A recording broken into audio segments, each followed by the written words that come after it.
Our names are Jesse, Mikey, and Ethan. And we're in group Plaid. Our experiment is called Bacteria and Age. Our question was, how does age affect number of bacteria on hands? Do younger kids have more bacteria on hands or do older ones? And what is the rate that bacteria goes up and down with age? We think that this will be important because it'll tell people more about how they should wash their hands and just be cleaner in general. Our hypothesis, done by Ethan, is if we test bacteria levels on different age groups, kindergarten, third grade, seventh grade graders, then we will find that kindergartners will have the most bacteria on their hands than first graders, otherwise known as third graders, then seventh graders, because generally kids get better at hand washing and hygiene as they get older, proving the rate of that bacteria on hands goes down as age goes up. You can see from our hypothesis that we have each group of amount of kids, and they are pretty much stacked in layers. And within each age group, we have it going down. The line is going down and has negative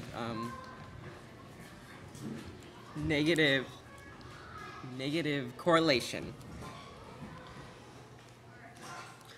In our research paper, all three of us went online and looked for 3 resources. Most of the things that we researched was the amount of bacteria in schools. There turns out to be 2.7 million bacteria per square inch. Up to 2.7. Up to 2.7 million, thank you. And we, so that is a very big fact, and it's very interesting. Another thing we learned that we researched was the surface of our object, which is a big part in our experiment. Our object is a toilet flusher. That the surface of a toilet flusher is metal and non-porous. So it will. Toilet handle. It's a flusher. It's a flusher. It's called a flusher.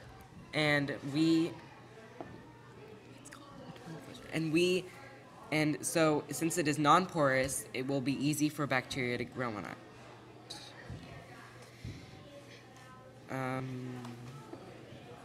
Okay, the three websites that we found were abcnews.go.com, findarticles.com, and webmd.com. All 3 of them were very good resources and taught us a lot that helped us during our experiment. Our procedure is... I'm doing the procedure. Yes, procedure, Jesse. Oh. I'm doing materials. Sorry, viewers. Our first section is the setting up. First, we boil the agar. Then we gather and label the plates. Third, we gather our other materials, and wait till agar is ready, then we pour it into the plate. The first thing that we will swab is the negative control. We first clean the object, then swab the object and swipe on the plate. The second experimental group is in the 7th grade. First, we pick out a certain amount of kids in a certain group, which is the 7th grade in this case, and have them rub their hand on the metal object. We then swab the metal object and put it in a petri, and then swipe it in the petri dish in that section of the plate. Our second experimental group is 3rd grade. We pick a certain amount of kids from that group and have them rub their hands on the metal object. We then swab the object and put it on the petri dish like we did in experimental group 1. Experimental group 3 is kindergarten. We follow the same steps 1, 2, and 3 as we did on the last 2 experimental groups. On the 4th group of steps... kindergarten was our positive control, because we expected there to be the most bacteria on this one. Okay, yeah, that is true. Our 4th group of procedure steps is counting the colonies. Restore the cabinet, making sure that the plates do not stay in the incubator or else they would grow way too much bacteria for us to count. After 3 days, we count the large colonies in each section of the plate. Then we record the data and make the stuff that you're about to see. Okay, this is the materials list done by me. Done by Mikey. Sorry. Well, the first thing is we need plates. We got that from the school, and we got that from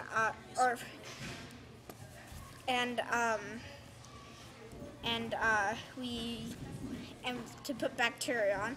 We got it from Sauber, our teacher. Media.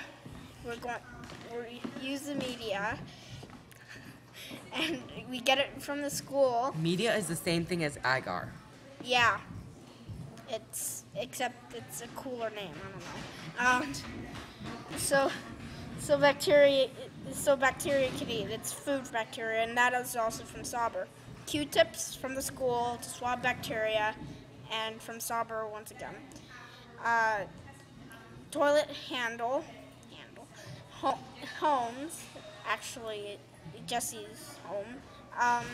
Something to put the bacteria on. Yeah, Jesse. Paraffin from the school to seal the dishes, seal the petri dishes. From Sauber. Hot plate school.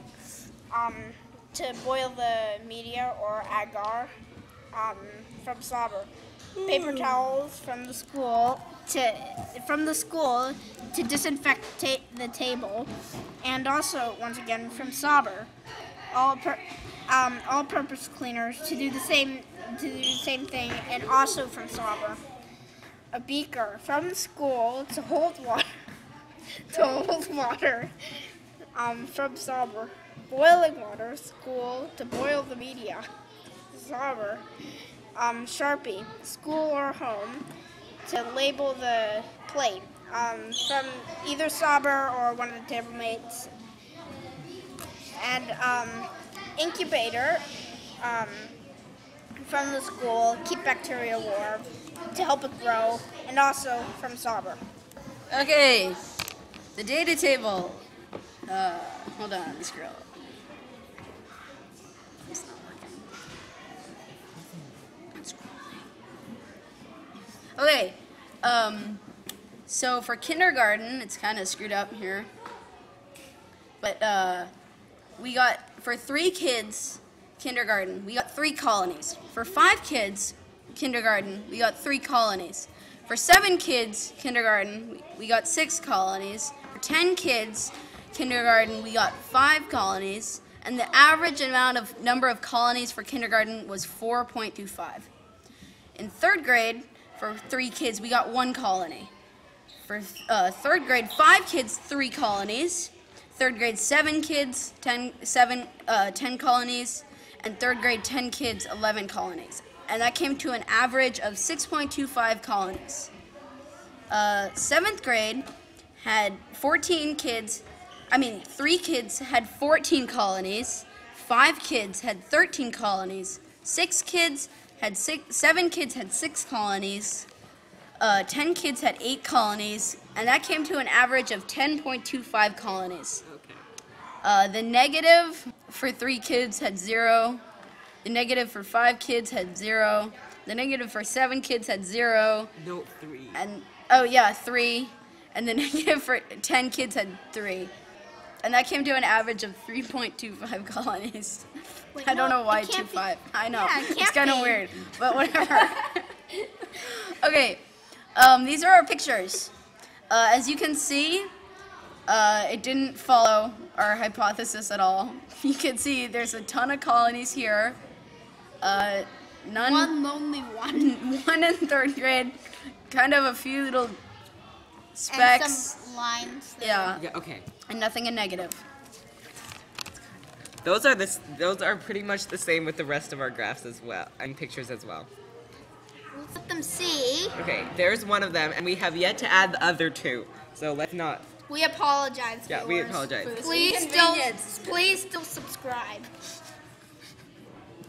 Yeah, okay. Our final graph.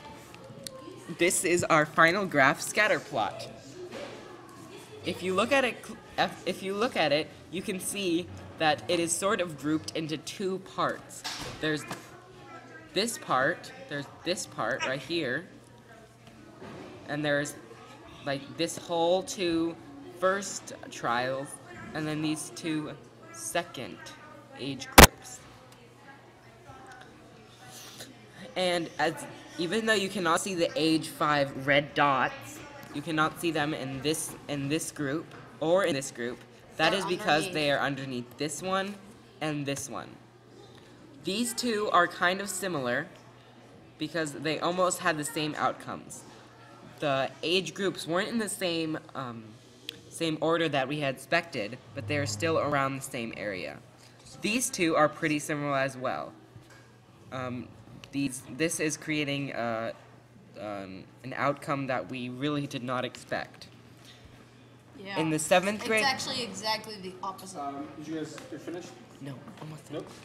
And in our negative, you can see it has a positive correlation. In our age 7, it has a positive correlation.